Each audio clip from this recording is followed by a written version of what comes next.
আজ খাওয়া দাওয়া থেকেই ব্লগটা শুরু করছি। আগের ব্লগে তো তোমরা দেখেই নিয়েছিলে আমরা মহারাজ নিগমানন্দের সম্মেলনী অনুষ্ঠান থেকে আমার মামা বাড়ি এসেছিলাম। মামা বাড়িতে যাওয়ার আগেই মাসির বাড়িতে আটকা পড়ে গেলাম, দাদা জোর করে এখানে ভাত খাইয়েই ছাড়লো। তারপর এলাম একটু মামা বাড়িতে দেখা করতে। তোমরা তো জানোই আমার মাসির বাড়ি আর মামা বাড়ি একদম পাশেই। মাসির বাড়িতে একটু ভাত রাত খাওয়া দাওয়া করে মামা বাড়িতে এলাম দেখা করতে।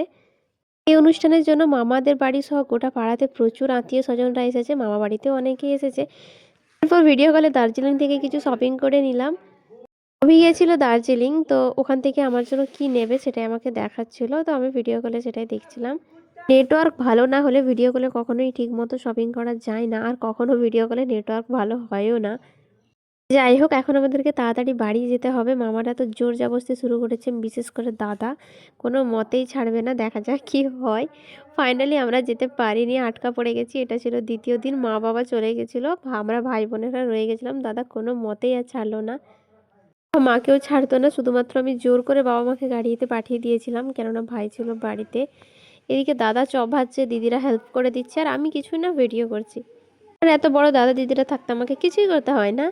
আমার দিদির হাতে চপ খাবো। এটা হচ্ছে আমার মাসির মেয়ে, আর এদিকে জামাইবু হচ্ছে টেস্ট করছে। চলো তোমাদেরকে আমার দাদার কিছু কথা শোনাই, ও তোমাদের কিছু বলতে চাই। আপনারা সবাই কেমন আছেন? আশা করি আপনারা এই প্রচন্ড ঠান্ডাতে খুব ভালো আছেন। তো এই শীতের সকালে আমরা একটু চপ মুড়ি দিদি আমাদেরকে বলেইছে চপ দোকান করতে, কিন্তু আমরা চপ দোকানটা করিনি, কিন্তু চপ ভেজে খাচ্ছি। এটা আমাদের ভালো লাগে খেতে। হ্যাঁ, সকালে আবার বাঙালিদের একটা ঐতিহ্য চপ মুড়ি। আমরা যেখানেই যাই না কেন চপ মুড়ি খেতে ভালোবাসি। এর জন্য সকালবেলায় আমাদের আত্মীয় স্বজন, জামাই কুটুম, এদের সকলকে নিয়ে এটা চপের আসরে আমরা বসেছি। চপ বানানোর আমাদের কার্যকলাপ বা প্রসেসিং চলছে। এতে সহযোগিতার হাত বাড়িয়ে দিয়েছে আমার ছোট বোন, আমার বড় দিদি, তার সাথে খুন্তি নাড়াতে আমি আছি। আর আমাদের জামাই চপ টেস্ট করার জন্য উনি ব্যস্ত আছেন। চপের স্বাদ উনি নিচ্ছেন, কেমন লাগছে দেখছেন। বৌমা দূর থেকে দাঁড়িয়ে আমাদের সহানুভূতিটা অনুভব করছে। হ্যাঁ, আমাদের কার্যকলাপগুলো দেখছে ঠিকঠাক আমরা জায়গায় কাজ করছি কিনা। যাই হোক, আপনারা সবাই ভালো থাকবেন। আপনারা দেখুন চপটা কেমন হয়েছে।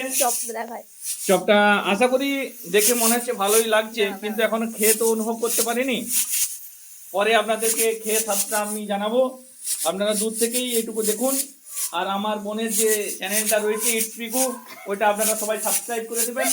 ধন্যবাদ আপনাদেরকে।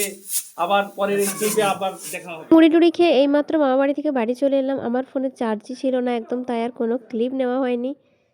এদিকে আমাদের প্যান্ডেলের কাজ অনেকটা এগিয়ে গেছে, আর আমাদের ম্যানেজার আমার গুলো বুড়িয়ে চলে এসেছে। সরস্বতী পুজো তো একদম কাছে চলে এসেছে, তো আমি তো ছিলাম না, দেখছি ভাই আর বাকি ভাইরা মিলে মোটামুটি কাজটা অনেকটাই এগিয়ে ফেলেছে। চলো তাহলে আজকের মিনি ব্লগ এখানেই রাখি, দেখা হচ্ছে পরের কোনো ব্লগে। আজকের মতো আসি, টাটা।